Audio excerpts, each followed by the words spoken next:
एक छात्र जो रात भर जाग कर पढ़ता है, एक परिवार जो अपने ज़मीन बेचकर कोचिंग कराता है और फिर एग्ज़ाम से पहले ही पेपर लीक हो जाता है। सवाल सिर्फ नीट का नहीं है, सवाल ये भरोसे का है। नीट यानी वो परीक्षा जिसके जरिए लाखों बच्चे डॉक्टर बनने का सपना देखते हैं। हर साल भारत में लाखों छात्र इस परीक्षा में बैठते हैं। कई बच्चे गांव से आते हैं, कई छोटे शहरों से आते हैं और कई ऐसे घरों से जहां एक किताब खरीदने का भी पैसा नहीं होता है। लेकिन जब इतनी बड़ी परीक्षा में पेपर लीक की खबर आती है तो सबसे बड़ा नुकसान सिर्फ एग्ज़ाम का नहीं बल्कि छात्रों के विश्वास का होता है। रिपोर्ट के मुताबिक कुछ जगहों पर परीक्षा से पहले ही सवाल वायरल होने लगते हैं। कहीं व्हाट्सएप पर PDF घूम रही है तो कहीं पर पेपर पैसे से मिल रहा है। अब सोचिए, एक तरफ वो छात्र जो 2 साल मेहनत करता है,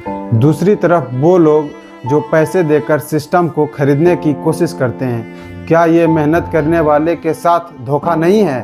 पेपर लीक का असर सिर्फ रिजल्ट पर नहीं पड़ता, कई छात्र मानसिक तनाव में चले जाते हैं। कुछ को लगता है कि उनकी मेहनत बेकार हो गई है, कुछ परिवार कर्ज में डूब जाते हैं और सबसे बड़ा सवाल और सबसे खतरनाक चीज़ क्या है? धीरे धीरे युवाओं का सिस्टम पर भरोसा खत्म होने लगता है। अब सवाल आता है, आखिर जिम्मेदार कौन है?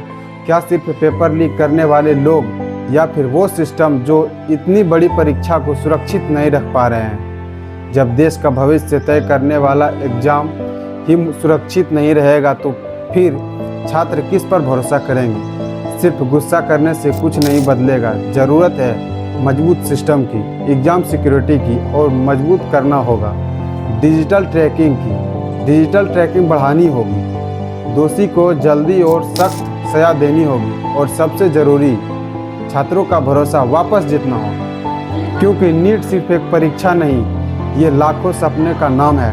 अगर सपनों का ही सौदा होने लगेगा तो देश का भविष्य कैसे सुरक्षित रहेगा?